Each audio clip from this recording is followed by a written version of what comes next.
അസ്സലാമു അലൈക്കും വറഹ്മത്തുള്ളാഹി വബറകാതുഹു. ഇന്നൽ ഹംദലില്ലാഹ് അസ്സലാത്തു വസ്സലാമു അലാ അഷ്റഫിൽ മുർസലീൻ വഅലാ ആലിഹി വസഹ്ബിഹി അജ്മഈൻ. അമ്മാ ബഅദ്. പ്രിയമുള്ളവരെ, അൽഹംദുലില്ലാഹ്, അല്ലാഹുവിൻ്റെ അപാരമായ തൗഫീഖ് എന്നോണം മജ്ലിസുദ് ദുആത്തിൽ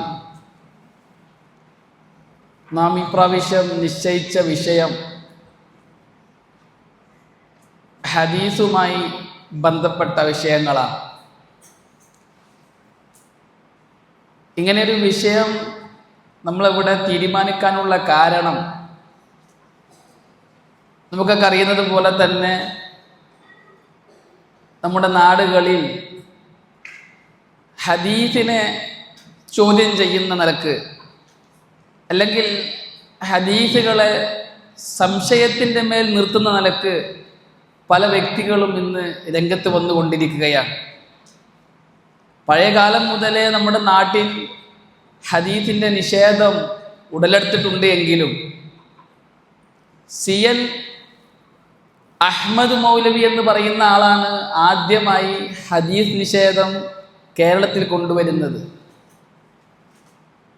തുടർന്ന് അദ്ദേഹത്തെ സ്വാധീനിച്ചാണ് ചേകന്നൂര് മൗലവി ഹദീസ് നിഷേധത്തിൻ്റെ പ്രചരണം തുടങ്ങുന്നത്.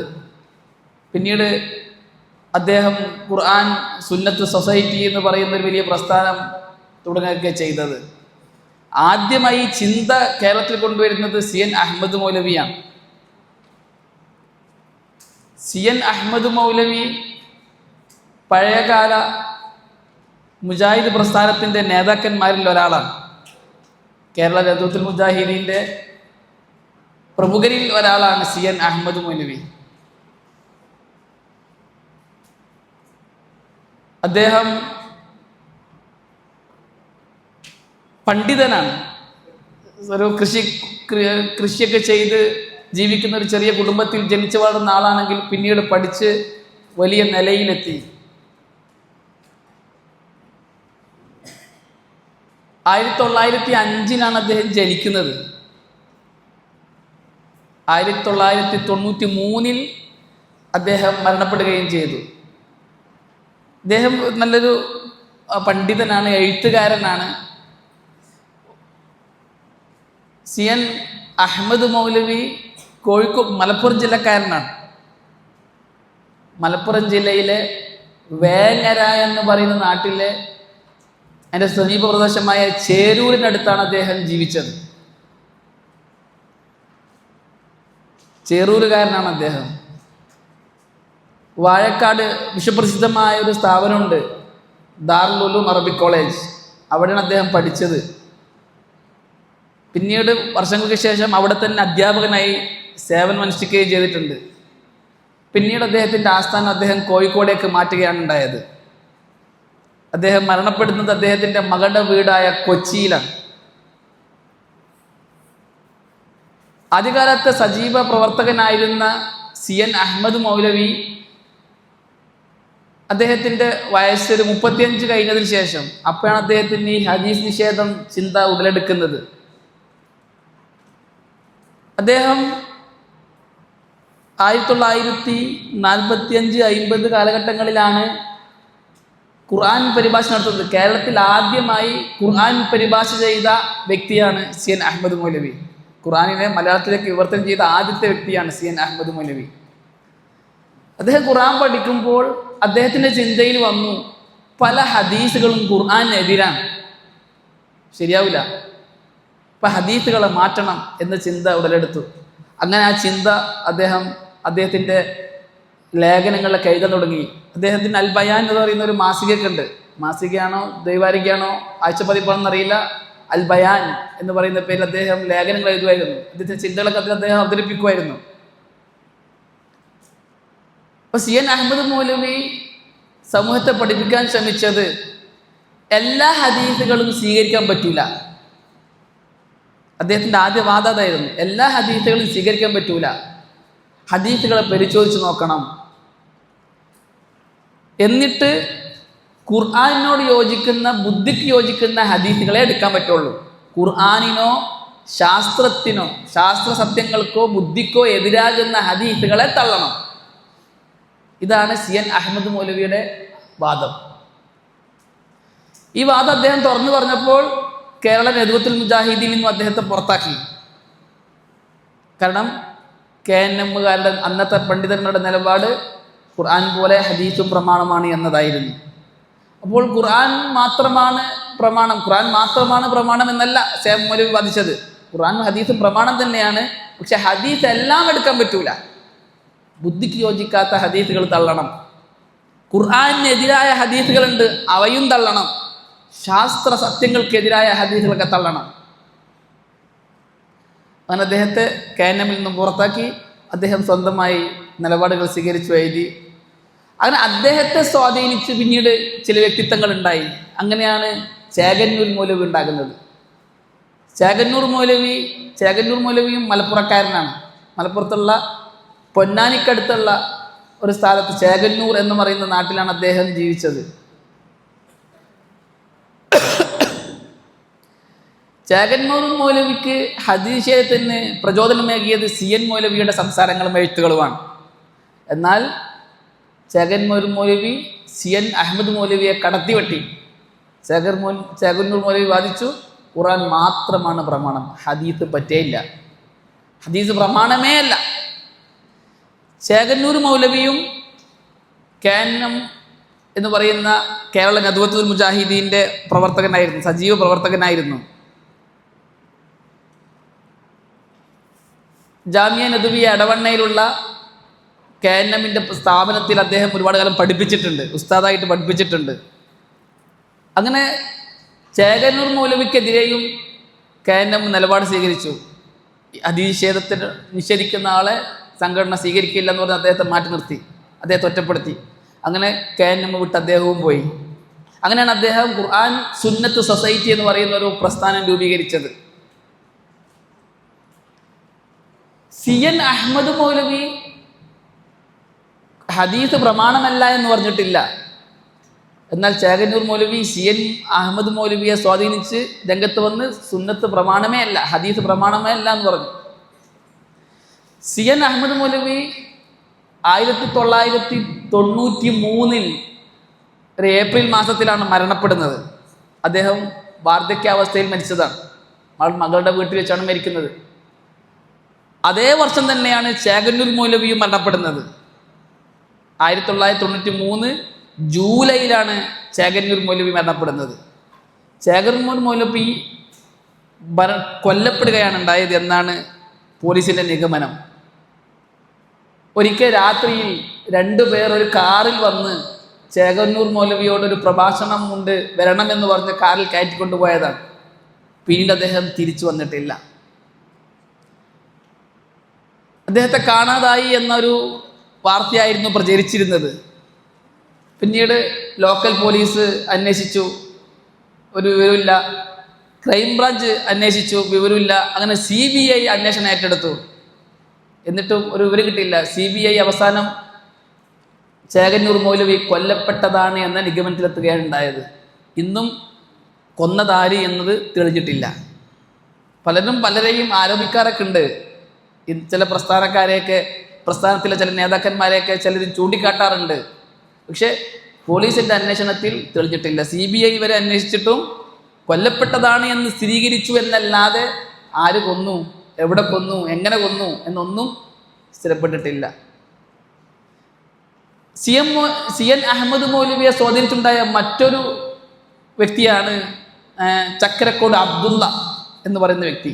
ചക്കരക്കോട് അബ്ദുള്ള, അദ്ദേഹം കണ്ണൂരുകാരനാണ്. തലശ്ശേരിക്കടുത്ത് ചക്കരക്കോട് എന്ന് പറഞ്ഞ സ്ഥലത്ത് ആണ് അദ്ദേഹം ജനിച്ചതും മരിച്ചതൊക്കെ. അദ്ദേഹമാണ് അഹ്ലുൽ ഖുർആൻ എന്ന് പറയുന്ന പ്രസ്ഥാനം കേരളത്തിൽ കൊണ്ടുവന്നത്. അഹ്ലുൽ ഖുർആൻ, ഹദീസേ വേണ്ട, ഖുർആൻ മാത്രം മതി എന്ന് പറഞ്ഞ അഹ്ലുൽ ഖുർആൻ. ചേകന്നൂർ മൗലവി ഖുർആൻ സുന്നത്ത് സൊസൈറ്റിയാണ് ഉണ്ടാക്കിയത്.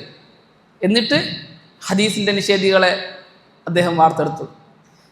പിന്നീട് ചേകന്നൂരിന് നല്ല സ്വാധീനമുണ്ടായി, ഒരുപാട് പേർ അദ്ദേഹത്തെ ആകർഷിച്ചു. എന്നാൽ കേരളത്തിലുണ്ടായിരുന്ന എല്ലാ മതപ്രസ്ഥാനങ്ങളും ചേകന്നൂർ മൗലവിക്കെതിരെ ശക്തമായി നിലകൊണ്ടു. മുജാഹിദികൾ, സമസ്തക്കാർ, ജമാഅത്തെ ഇസ്ലാമിക്കാർ അവരൊക്കെ ശക്തമായി ഈ ഹദീസ് നിഷേധ പ്രബോധനത്തിനെതിരെ നിലകൊള്ളുകയും ഇവരുടെ പ്രബോധനത്തെ അടിച്ചമർത്തുകയും ചെയ്തു. അതുകൊണ്ട് തന്നെ ഈ പ്രസ്ഥാനത്തിന് വലിയ രീതിയിലുള്ളൊരു വേരോട്ടം കേരളത്തിൽ ഉണ്ടാക്കാൻ പറ്റിയിട്ടില്ല. ഇന്നും വലിയ സ്വാധീനങ്ങളൊന്നും ഈ പ്രസ്ഥാനക്കാർക്ക് ഇല്ല. എങ്കിലും ഇപ്പോൾ സോഷ്യൽ മീഡിയ രംഗത്ത് വന്നപ്പോൾ അവർ സജീവരാണ്, അവർ രംഗത്ത് വന്നിട്ടുണ്ട്. അവരവരുടെ മീഡിയകൾ ഉപയോഗിച്ചുകൊണ്ട് സാധാരണക്കാർക്കിടയിൽ ഹദീസിനെ സംബന്ധിച്ചിട്ടുള്ള ആശയക്കുഴപ്പങ്ങൾ ഉണ്ടാക്കിക്കൊണ്ടിരിക്കുകയാണ്. നമ്മൾ കേരളത്തിലെ ഹദീസ് നിഷേധ ചരിത്രങ്ങൾ പഠിക്കേണ്ടതാണ്. പഴയകാല പണ്ഡിതന്മാരുടെ, നമ്മുടെ ഉലമാക്കൾ, നമുക്ക് മുമ്പേ കഴിഞ്ഞു പോയവർ ചെയ്ത ത്യാഗങ്ങൾ, ഈ ദീനിനെ അവർ സംരക്ഷിച്ച വഴികൾ ഒക്കെ പഠിക്കേണ്ടതാണ്. അതല്ലേ നമുക്ക് ഈ ദീൻ കിട്ടിയതിൻ്റെ മഹത്വം നമുക്ക് തിരിച്ചറിയും. എങ്ങനെയാണ് നമ്മൾ ഈ നല്ല അവസ്ഥയിൽ എത്തിയതെന്നുള്ളത് തിരിയണമെങ്കിൽ നമുക്ക് മുമ്പ് കഴിഞ്ഞു പോയവർ ചെയ്ത ദൗത്യം എത്ര വലുതായിരുന്നു നമ്മൾ തിരിച്ചറിയണം. ഇനി ആ ദൗത്യം നിർവഹിക്കേണ്ടവരാണ് നമ്മളെന്ന തിരിച്ചറിവ് നമുക്കുണ്ടാകണം. നമുക്ക് ശേഷമുള്ളവരും ഇതേ ദീൻ നിൽക്കണം. ഖുർആനെയും സുന്നത്തിനെയും പ്രമാണമാക്കി ആധാരമാക്കിക്കൊണ്ട് ഒരു ജീവിതം നയിക്കുന്ന ഒരു നല്ല തലമുറയെ നമുക്ക് ശേഷം ഉണ്ടാക്കിയെടുക്കണമെങ്കിൽ നമ്മൾ പണിയെടുക്കേണ്ടതുണ്ട്. ഒരുപാട് ആക്ഷേപങ്ങൾ കേൾക്കേണ്ടി വരും, ഒറ്റപ്പെടുത്തലുകൾ കേൾക്കേണ്ടി വരും, പലതും സഹിക്കേണ്ടിയും ത്യജിക്കേണ്ടിയും വരും. പക്ഷെ ഉറച്ചു നിൽക്കണം. എങ്കിൽ മാത്രമേ ഈ ദീനിനെ നമ്മുടെ ശേഷക്കാർക്ക് ബാക്കിയാക്കാൻ നമുക്ക് പറ്റുള്ളൂ. ഇപ്പം കേരളത്തിൽ തന്നെ ഹദീസ് നിഷേധികൾ എന്നറിയപ്പെട്ട 3 പേർ, ഈ 3 പേരാണ്. CN അഹമ്മദ് മൗലവി തുടങ്ങി വെച്ചു, ചേകന്നൂർ മൗലവി അത് പ്രചരിപ്പിച്ചു, അതുപോലെ തന്നെ അബ്ദുള്ള ചക്കരക്കോടും അത് പ്രചരിപ്പിച്ചു. CN അഹമ്മദ് മൗലവി ഹദീസിനെ നിഷേധിച്ചിട്ടില്ല പൂർണ്ണമായിട്ടും. അതെപ്പോഴും അടിവരട്ട് മനസ്സിലാക്കേണ്ടതാണ്. CN അഹമ്മദ് മൗലവി ബുദ്ധിക്ക് യോജിക്കാത്തത് തള്ളണം, ഖുർആനെതിരായത് തള്ളണം, സയൻസും ശാസ്ത്രവും പറയാത്തത് അതിനെതിരായത് തള്ളണം എന്നേ പറഞ്ഞിട്ടുള്ളൂ. എന്നാൽ അദ്ദേഹത്തെ സ്വാധീനിച്ച് ഈ രംഗത്ത് വന്ന ബാക്കി 2 പേരും, അബ്ദുള്ള ചക്കരക്കോടും ചേകന്നൂർ മൗലവിയും, അബുൽ ഹസൻ ചേകന്നൂർ മൗലവിയും ഹദീസിനെ പാടെ നിഷേധിക്കുന്നിടത്തെത്തി. ഇന്ന് ഈ വർത്തമാന കാലഘട്ടത്തിൽ ഈ 2 ചിന്തകനിയും രംഗത്തുണ്ട്. ബുദ്ധിക്ക് യോജിക്കാത്ത ഹദീസിനെ തള്ളണം, ശാസ്ത്രത്തിനും സയൻസിനും എതിരായതിനെ തള്ളണം എന്ന് വാദിക്കുന്നൊരു പ്രസ്ഥാനം ഇന്ന് നിലവിലുണ്ട്. മർക്കസു ദഅവ എന്ന പേരിൽ അറിയപ്പെടുന്നവർ. ഒരു കാലത്ത് അവർ മടവൂരികൾ എന്ന പേരാണ് അറിയപ്പെട്ടിരുന്നത്. ഹുസൈൻ മടവൂരിലേക്കാണ് അവർ ചേർത്തപ്പെട്ടിരുന്നത്. 2000-ലോ 2003-ലോ KNM എന്ന മാതൃപ്രസ്ഥാനത്തിൽ നിന്നും തെറ്റിപ്പോയവരാണ് അവർ. 2000-ലോ 2003-ലോ അവന് പുതിയൊരു സംഘടന ഉണ്ടാക്കി, ISM എന്ന് പറഞ്ഞൊരു സംഘടന ഉണ്ടാക്കി. ഹുസൈൻ മടവൂരിൻ്റെ നേതൃത്വത്തിലാണ് ആ ഒരു തെറ്റിപ്പോക്കുണ്ടായത്. അദ്ദേഹത്തിലേക്ക് ചേർത്തി പറഞ്ഞിട്ടാണ് മടവൂരികൾ എന്ന പേരിൽ അവർ അറിയപ്പെടുന്നത്. എന്നാൽ 2010-ന് ശേഷം ആ ടീം മാതൃസംഘടനയിലേക്ക് തിരിച്ചു പോകുന്നു എന്ന് പറഞ്ഞു, ലയിച്ചു, കൂടിച്ചേർന്നു. എന്നാൽ അവരിലെ പഴയ ചിന്താഗതികൾ ഉള്ളവർ ഇന്നും അവരിലുമുണ്ട്, KNM-ലേക്ക് ചേർന്നവരിലുമുണ്ട്. അങ്ങനെ KNM-ഓട് യോജിക്കാൻ പറ്റാതെ മാറി എന്നൊരു ടീം ഇപ്പോഴും പ്രവർത്തിച്ചു കൊണ്ടിരിക്കുന്നു. 2010-ന് ശേഷം 2015-ന് ശേഷം ഈ മടവൂരികൾ എന്ന് പറയുന്ന പ്രസ്ഥാനം KNM എന്ന മാതൃപ്രസ്ഥാനത്തിലേക്ക് തിരിച്ചു വന്നെങ്കിലും തിരിച്ചു വന്നേ ഉള്ളൂ. ശരീരം കൊണ്ട്, ആശയം കൊണ്ട് വന്നിട്ടില്ല. പലരും പഴയ ആശയത്തിൽ തന്നെയാണ്. KNM-ലേക്ക് തിരിച്ചു വന്ന പലരും അത് പറഞ്ഞിട്ടുമുണ്ട്. നമ്മൾ പഴയ ആശയത്തിൽ തന്നെയാണ്, സംഘടനാപരമായി യോജിച്ചിട്ടുള്ളൂ എന്നല്ല. ഞാൻ കേട്ടത് ഹുസൈൻ മടവൂർ തന്നെ പറഞ്ഞത്, യോജിക്കണമെന്ന വിഷയത്തിലേ നമ്മൾ യോജിച്ചിട്ടുള്ളൂ, പല വിഷയങ്ങളിൽ ഇനി യോജിക്കാനുണ്ട്. എന്നാൽ ഹുസൈൻ മടവൂരിൻ്റെ കൂടെ തിരിച്ച് KNM-ലേക്ക് മടങ്ങി വരാത്തവർ മർക്കസു ദഅവ എന്ന പേരിൽ ഇന്ന് പ്രവർത്തിക്കുന്നു. അവരുടെ ആശയം CN അഹമ്മദ് മൗലവിയുടെ ആശയമാണ്, സംശയമില്ല. നമ്മുടെ നാടുകളൊക്കെ അവരുണ്ട്. അവർ പറയുന്നത് ഖുർആനും സുന്നത്തും പ്രമാണമാണ്, അത് നിഷേധമൊന്നുമില്ല. എന്നാൽ ഹദീസ് എല്ലാം എടുക്കാൻ പറ്റൂല. ബുദ്ധിക്ക് യോജിക്കാത്ത ഹദീസ് ഉണ്ട്, സയൻസിന് യോജിക്കാത്ത ഹദീസ് ഉണ്ട്, ഇതൊക്കെ തള്ളണം. അങ്ങനെയാണ് അവർ സിഹ്റിനെ നിഷേധിച്ചത്, കണ്ണേറിനെ നിഷേധിച്ചത്, സംസം വെള്ളത്തെ നിഷേധിച്ചത്, അജുൽ അസ്വദിനെ നിഷേധിച്ചത്. ഇപ്പോൾ ഒരുപാട് ഹദീസുകളിൽ സ്ഥിരപ്പെട്ടു വന്ന മുസ്ലിം സമൂഹം ഒന്നടങ്കം ആചരിച്ചു പോരുന്ന പല വിഷയങ്ങളെയും ഇന്ന് മർക്കസു ദഅവ എന്ന് പറയുന്നവർ നിഷേധിക്കുന്നത് എന്ത് പറഞ്ഞിട്ടാണ്? ഖുർആൻ അല്ല, ഹദീസ് പ്രമാണമല്ല എന്ന് പറഞ്ഞിട്ടല്ല, മറിച്ച് ബുദ്ധിക്ക് യോജിക്കാത്ത ഹദീസ് തള്ളണം എന്ന് പറഞ്ഞിട്ടാണ്. ഖുർആനെതിരെ തള്ളണം എന്ന് പറഞ്ഞിട്ടാണ്. ഈ ഒരു ചിന്താഗതിക്ക് നേതൃത്വം പിടിച്ചത് അബ്ദുസ്സലാം മൗലവിയാണ്. അബ്ദുസ്സലാം മൗലവി, അബ്ദുസ്സലാം സുല്ലമി എന്ന പേരാണ് അദ്ദേഹം അറിയപ്പെട്ടത്. സലാം സുല്ലമി എന്ന പേരിലാണ് കേരളത്തിൽ എല്ലാവരും അറിയപ്പെടുന്നത്. അദ്ദേഹം ഈ അടുത്ത് മരണപ്പെട്ടു പോയി. 6 വർഷങ്ങൾക്ക് മുമ്പ് അദ്ദേഹം മരണപ്പെട്ടു പോയി. അദ്ദേഹത്തിൻ്റെ ആദ്യകാലത്ത് അദ്ദേഹം ഹദീസ് ശരികൾക്കെതിരെ ശക്തമായി നിന്ന ആളായിരുന്നു. പിന്നീട് അദ്ദേഹം തന്നെ ബുദ്ധിക്ക് യോജിക്കാത്ത ഹദീസുകൾ തള്ളണം എന്ന നിലപാടിലേക്ക് എത്തിച്ചേർന്നു. അദ്ദേഹത്തെ സ്വാധീനിച്ചിട്ടാണ് ഇന്ന് മർക്കസു ദഅവ പ്രവർത്തനം നടക്കുന്നത്. മർക്കസു ദഅവക്കാരുടെ പ്രബോധകന്മാരുടെ വാദങ്ങൾ മടക്കിയാൽ അത് ചെന്നെത്തുന്ന സനദെത്തുന്നത് എവിടേക്കാണ്? സലാം സുല്ലമിയിലേക്കാണ്. പിന്നെ അവിടുന്ന് അങ്ങോട്ടേക്ക് പോകും. തനി എഴുത്തിസാലി വാദങ്ങളൊക്കെ ഉള്ള ഒരു പ്രസ്ഥാനമാണ് മർക്കസു ദഅവ. അപ്പോൾ ഇന്ന് നമ്മുടെ നാടുകളിൽ ഈ ഹദീസിൻ്റെ നിഷേധം 2 രീതിയിൽ, ചേകന്നൂർ മൗലവി പ്രചരിപ്പിച്ച ആ രീതിയിലും CN അഹമ്മദ് മൗലവി പ്രചരിപ്പിച്ച മറ്റൊരു രീതിയിലും ശക്തമായി നടന്നുകൊണ്ടിരിക്കുന്നുണ്ട്. വ്യക്തികൾ, സാധാരണക്കാർ പോലും ഹദീസിൻ്റെ വിഷയത്തിൽ സംസാരിക്കുന്നിടത്തേക്ക് എത്തി. ബുദ്ധിക്ക് യോജിക്കാത്തത് തള്ളണം, അതുപോലെ തന്നെ ഹദീസൊന്നൊന്നില്ല എന്ന് വരെ പറയുന്നിടത്തേക്ക് മംഗലപരക്കാരത്തുള്ള സാധാരണക്കാർ വരെ എത്തി. എന്നാൽ ഇന്ന് ദഅവരംഗത്ത് സജീവമായ സംഘടനകൾ ഉണർന്ന് പ്രവർത്തിക്കുന്നില്ല. ഇവർ സോഷ്യൽ മീഡിയ നന്നായി കൈകാര്യം ചെയ്യുന്നുണ്ട്, ഉപയോഗപ്പെടുത്തുന്നുണ്ട്. സാധാരണക്കാരുടെ വ്യക്തികളിലേക്ക് ഈ ചിന്തയെ അവർ കയറ്റുന്നുണ്ട്. ആരും അറിയാതെ കൂടെ കൂടി ഒന്നിച്ച് നിന്നുകൊണ്ട് ഈ ചിന്താഗതി കയറ്റി കൊടുക്കുന്നുണ്ട്. ഇന്നലെ വരെ ഹദീസിനെ ഖുർആനെ പോലെ പ്രമാണമായി കണ്ട പലരും ഇന്ന് ഹദീസിനെ സംബന്ധിച്ച് സംശയിക്കുന്നിടത്തേക്ക് എത്തി. അത് ഈ വ്യക്തികളുമായിട്ടുള്ള സമ്പർക്കമാണ്, സഹവാസമാണ്. അതുകൊണ്ട് നമ്മൾ പറയുന്നത് വിധേയകളിൽ നിന്നും മാറി നിൽക്കണം, വിധേയകളിൽ നിന്നും വിട്ടു നിൽക്കണം എന്ന് പറയുന്നതാണ്. അവരെ സ്വാധീനിക്കും, അവർ നന്നായി പ്രവർത്തിക്കുന്നുണ്ട്. എന്നാൽ അഹ്ലു സുന്നയിൽപ്പെട്ട നമ്മുടെ സാധാരണക്കാരായ ആൾക്കാരോ ഈ വിഷയങ്ങൾ പഠിക്കാൻ തയ്യാറാവുന്നുമില്ല. അവരാണെങ്കിലോ അവരുടെ ലലാലാത്തിൽ നല്ല അറിവുള്ളവരുമാണ്. അത് എങ്ങനെ മറ്റുള്ളവരിൽ കുത്തിക്കയറ്റാമെന്നതിൽ നല്ല ട്രെയിനിങ് കിട്ടിയ ആൾക്കാരുമാണ്. അവർ നല്ല പ്രബോധകന്മാരാണ്. അവരുടെ ലലാലത്തിലേക്ക് നമ്മുടെ ആൾക്കാർ പഠിക്കാൻ തയ്യാറാകുന്നില്ല. അത്തരം വാലുകളിൽ നിന്നും വിധേയകളിൽ നിന്നും വിട്ടു നിൽക്കാൻ തയ്യാറാകുന്നുമില്ല. കാരണം കൊറോണയ്ക്ക് ശേഷം നമ്മുടെ ലോകയെ മാറി. അത് ഭൗതികപരമായും മാറി, ദീനീപരമായും മാറി. അപ്പം ആർക്കും ദീനിൽ ഒരു കണിശതയോ കാർക്കശ്യമോ ഇല്ല. ആരെ കൂടെ കൂടിയാലും പ്രശ്നമില്ല, ആരത് കേട്ടാലും പ്രശ്നമില്ല എന്ന രീതിയിലാണ് ഇന്ന് പലരുടെയും സമീപനം. അതുകൊണ്ട് തന്നെ ജാമിയത്തുസ്സീന അൽ ഇസ്ലാമി എന്ന ഈ സ്ഥാപനത്തിന് വലിയ ദൗത്യമുണ്ട്. ഈ സ്ഥാപനം അതിനുള്ളതാണ്. റസൂലുള്ളാഹി സ്വല്ലല്ലാഹു അലൈഹി വസല്ലമ സഹാബാക്കളെ പഠിപ്പിച്ച് ബാക്കിയാക്കിയ ദീൻ എന്നും ബാക്കിയാക്കണം. അത് ബാക്കിയാക്കാനുള്ള പരിശ്രമത്തിന് വേണ്ടി പ്രവർത്തിക്കുന്ന ആൾക്കാരാണ് ജാമിയത്തുസ്സീനത്തുമായി ബന്ധപ്പെട്ട ആൾക്കാർ. ഖുർആനും സുന്നത്തും പ്രമാണമായി അതിനെ രണ്ടിനെയും ആധാരമാക്കിക്കൊണ്ടുള്ള ഒരു ദീൻ ഇവിടെ ഉണ്ടാകണം എന്ന വലിയ ചിന്തയെ തുടർന്നാണ് നമ്മുടെ കൂട്ടത്തിലുള്ളവർ, സലഫികൾ എന്ന് പറയുന്നവർ, മുജാഹിദുകൾ എന്ന് പറയുന്നവർ, ഖുർആനെയും സുന്നത്തിനെയും പ്രമാണമായി കണ്ടവർ ഈ രീതിയിൽ വ്യതിചലിച്ച് പോകുന്നുണ്ട് എന്ന് ബോധ്യപ്പെട്ടപ്പോഴാണ് നമുക്ക് ഈ വിഷയം തിരഞ്ഞെടുക്കേണ്ടി വന്നത്. ഞാൻ പലരോടും സംസാരിച്ചിരുന്നു. ഞാൻ എൻ്റെ ഖുതുബകളിൽ പലപ്പോഴായി ഈ വിഷയത്തെ സൂചിപ്പിച്ചിരുന്നു.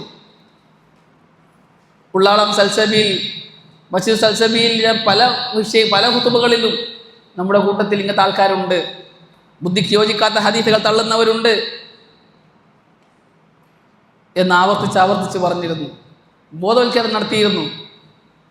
എന്നാൽ ബുദ്ധിക്ക് യോജിക്കാത്തത് തള്ളുക എന്ന ആശയത്തിൽ നിന്ന് തുടങ്ങി ഹദീസ് തന്നെ ഇല്ല എന്ന് നിഷേധിക്കുന്നിടത്തേക്ക് ആൾക്കാർ എത്തി വന്നിരിക്കുകയാണ്. അപ്പോൾ ദഅവത്ത് ശക്തമാക്കേണ്ടതുണ്ട്. ഈ ദഅവത്തുമായി നമ്മൾ രംഗത്തിറങ്ങേണ്ടതുണ്ട്. അതിൻ്റെ തുടക്കം എന്ന നിലയിലാണ് അൽഹംദുലില്ലാ നമ്മൾ ഇന്ന് ഈ മജ്ലിസു ദുആത്തിൽ ഹദീസുമായി ബന്ധപ്പെട്ട വിഷയങ്ങൾ സെലക്ട് ചെയ്തത്. പഴയ കാലം മുതലേ ഈ ഉമ്മത്തിൻ്റെ ഉലമാക്കൾ ഹദീസിൻ്റെ സംരക്ഷണം ഏറ്റെടുത്തവരാണ്. പഴയ കാലം മുതലേ ഹദീസിനെ തകർക്കാൻ ഇസ്ലാമിൻ്റെ ശത്രുക്കൾ ശ്രമിച്ചിരുന്നു. കാരണം ഹദീസാണ് ദീൻ. ഖുർആൻ പോലും നിലനിൽക്കുന്നത് ഹദീസിൻ്റെ മേലാണ്. ഖുർആൻ മനസ്സിലാക്കണമെങ്കിൽ ഹദീസ് വേണം. അപ്പൊ ഹദീസിനെ തകർത്താൽ ദീനേ തകരും, ദീനിനെ ഇല്ലാണ്ടാക്കാൻ പറ്റും എന്ന് നല്ല ബോധ്യമുള്ളവരാണ് ഇസ്ലാമിന്റെ ശത്രുക്കൾ. അപ്പൊ ഹദീസിനെ എങ്ങനെ തകർക്കാം എന്ന് പല രീതിയിൽ അവർ ആലോചിച്ചു. ആദ്യ കാലഘട്ടത്തിലൊക്കെ അവർ ചെയ്തത് ഹദീസിന്റെ നിവേദകന്മാരിൽ ധാരാളമായി ഹദീസ് ധരിച്ചവരെ പ്രത്യേകം സെലക്ട് ചെയ്തു. അവർ ഒന്നിനും കൊള്ളൂല എന്ന് വരുത്തി തീർത്തു. അപ്പോൾ അവർ ഉദ്ധരിച്ച ഹദീസൊക്കെ പോയി എന്നാണ് ശ്രമിച്ചത്. അങ്ങനെയാണ് അവർ അബൂ ഹുറൈറ റളിയല്ലാഹു തആല അൻഹുവിനെ കൊണ്ടുവന്നത്. അബൂ ഹുറൈറ റളിയല്ലാഹു അൻഹു കള്ളനാണ്, കള്ള ഹദീസ് ഉണ്ടാക്കുന്ന ആളാണ്, പല ഹദീസുകളും അദ്ദേഹം വെറുതെ പറഞ്ഞിട്ടുണ്ട് എന്നെല്ലാം പറഞ്ഞിട്ട് അബൂ ഹുറൈറ റളിയല്ലാഹു അൻഹുവിനെ കുറിച്ചിട്ട് മോശമായി ചിത്രീകരിച്ചു. എന്നാൽ അഹ്ലുസുന്നത്ത് വൽ ജമാഅത്തിന്റെ പണ്ഡിതന്മാർ, പണ്ഡിത പടുക്കൾ, അഹ്ലുസുന്നത്ത് വൽ ജമാഅത്തിന്റെ ഉലമാക്കൾ, ഈ ദീനിന്റെ സംരക്ഷകർ, അവർ ശക്തമായി അതിനെതിരെ നിന്നു. ആ ശത്രുക്കളുടെ വിദണ്ഡവാദങ്ങളെ ചെറുത്തു തോൽപ്പിച്ചു. ആരാണ് അബൂ ഹുറൈറ റളിയല്ലാഹു തആല അൻഹു എന്ന് അവർ സമർത്ഥിച്ചു. അബൂ ഹുറൈറ റളിയല്ലാഹു അൻഹു ജീവചരിത്രം മുഴുവനുമായി അവർ പഠിച്ചെടുക്കുകയും അത് സമൂഹത്തിന് പഠിപ്പിച്ചു കൊടുക്കുകയും ചെയ്തു. അവരുടെ ആ പരിശ്രമം പാളിപ്പോയി. പക്ഷെ അവർ പരിശ്രമം നിർത്തിയില്ല, വീണ്ടും അവർ തുടങ്ങി. അവർ പിന്നീട് ശ്രദ്ധ തിരിച്ചത് ഇമാം സുഹരിയായിരുന്നു. ഇമാം സുഹരി വലിയ ഹദീസ് പണ്ഡിതനാണ്. അബൂ ഹുറൈറ റളിയല്ലാഹു അൻഹു ഒരുപാട് ഹദീസ് ധരിച്ച സഹാബിയാണ്. 5000-ലേറെ ഹദീസ് ധരിച്ച, ഏറ്റവും കൂടുതൽ ഹദീസ് ധരിച്ച സഹാബിയാണ്. ആ സഹാബിയെ കളങ്കപ്പെടുത്താനാണ് അവർ നോക്കിയത്, വിജയിച്ചില്ല. പിന്നീട് അവർ ശ്രമിച്ചത് ഇമാം സുഹരിയിലേക്കാണ്. ഇമാം സുഹരി അറിയപ്പെട്ട വലിയ ഹദീസ് പണ്ഡിതനാണ്. ഒരുപാട് ശിഷ്യഗണങ്ങളുള്ള ഹദീസ് പണ്ഡിതന്മാർ, ശിഷ്യന്മാരായുള്ള വലിയ ഇമാമാണ് ഇമാം സുഹരി റഹ്മത്തുള്ളാഹി അലൈഹി. തബൂ താബിഈയാണ് അദ്ദേഹം. അദ്ദേഹം മോശക്കാരനാണ്, കള്ള ഹദീസ് ഉണ്ടാക്കുന്ന ആളാണ് എന്നെല്ലാം പറഞ്ഞ് രംഗത്ത് വന്നു. ഇമാം സുഹരിയുടെ ശിഷ്യന്മാർ തന്നെ 5 തരക്കാരാണ്, 5 കാറ്റഗറിയിൽ തന്നെയുണ്ട് അദ്ദേഹത്തിന്റെ ശിഷ്യന്മാർ. ഏറ്റവും ടോപ്പ് ദർജയിലുള്ളവർ, അതിന്റെ താഴെയുള്ളവർ, അതിന്റെ താഴെയുള്ളവർ, അങ്ങനെ 5 കാറ്റഗറിയിലായിട്ട് ഇമാം സുഹരി റഹ്മത്തുള്ളാഹി അലൈഹിയുടെ ശിഷ്യന്മാരുണ്ട്. ഹദീസിന്റെ നിദാനശാസ്ത്രമൊക്കെ പഠിക്കുമ്പോൾ, ഹദീസ് പഠിക്കുമ്പോൾ നമ്മളത് പഠിക്കും. ഇമാം സുഹരിയിൽ നിന്ന് ഉദ്ധരിക്കുന്ന റാവിമാർ 5 തരക്കാരാണ് എന്ന്. അത്ര വലിയ ഇമാമ. എന്നാൽ അഹ്ലുസുന്നത്തിന്റെ സിംഹക്കുട്ടികൾ അതിനെയും ചേർത്ത് തോൽപ്പിച്ചു. അവരുടെ ആ കള്ളവാദങ്ങൾക്ക് ശക്തമായ മറുപടി പറഞ്ഞു. ഇമാം സുഹരി ആരാണെന്നും അദ്ദേഹം എങ്ങനെയാണ് ഹദീസ് ഉദ്ധരിച്ചതെന്നും എല്ലാം വിശദമായി ഉമ്മത്തിനെ പഠിപ്പിച്ചു. അവരുടെ പരിശ്രമം പാളിപ്പോയി. അങ്ങനെ ഈ ഇസ്ലാമിലെ ശത്രുക്കൾ, സയനിസ്റ്റുകൾ, ജൂതലോബികൾ അവർ തിരിച്ചറിഞ്ഞു, ഇങ്ങനെ വ്യക്തികളെ കേന്ദ്രീകരിച്ചുകൊണ്ടുള്ള ശ്രമം വിജയിക്കൂല. അതിന് അഹ്ലുസുന്നത്ത് ജമാഅത്തിന്റെ ഉലമാക്കൾ മറുപടി പറയും. അതുകൊണ്ട് തന്നെ ആശയപരമായി നേരിട്ടാൽ മാത്രമേ ഇവരെ തോൽപ്പിക്കാനും സാധാരണക്കാരെ തെറ്റിക്കാൻ നമുക്ക് പറ്റുകയുള്ളൂ എന്നൊരു തിരിച്ചറിവുണ്ടാവുകയും പിന്നീട് അവർ തിരിഞ്ഞത് സ്വഹീഹുൽ ബുഖാരിയിൽ ലഈഫുണ്ട് എന്ന വാദവുമായി രംഗത്ത് വരികയാണ് ഉണ്ടായത്. ഇമാം ബുഖാരിയെ കുറിച്ചൊന്നും പറഞ്ഞില്ല. ലോകം കണ്ട വലിയ ഇമാമാണ് ഇമാം ബുഖാരി, അമീറുൽ മുഅ്മിനീൻ ഫിൽ ഹദീസ്. ഹദീസിലെ അമീറുൽ മുഅ്മിനീനാണ് ഇമാം ബുഖാരി റഹ്മത്തുള്ളാഹി അലൈഹി. അദ്ദേഹത്തെ കുറിച്ച് കുറ്റം പറയാനൊന്നും പോയില്ല. ആര് പറഞ്ഞ പോലെ?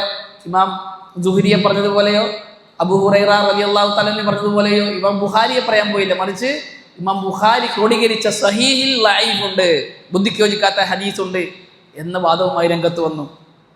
സഹീൽ ബുഖാരിയിൽ ലഈഫുണ്ട് എന്നുള്ള വാദം എന്തിനാണ് ഇവർ ദാവത്താക്കി കൊണ്ടുനടക്കുന്നത്?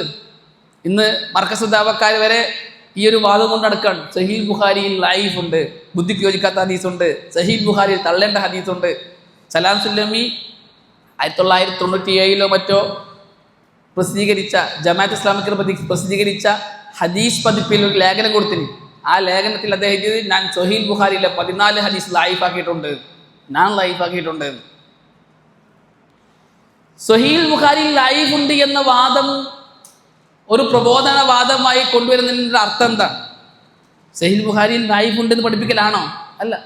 കാരണം അഹ്ലുസുന്നത്ത് ജമാഅത്തിന്റെ ഉലമാക്കൾക്കോ തുലാബുൽ ഇൽമിനോ ലഈഫ് എന്ന വാക്ക് അപരിചിതമല്ല.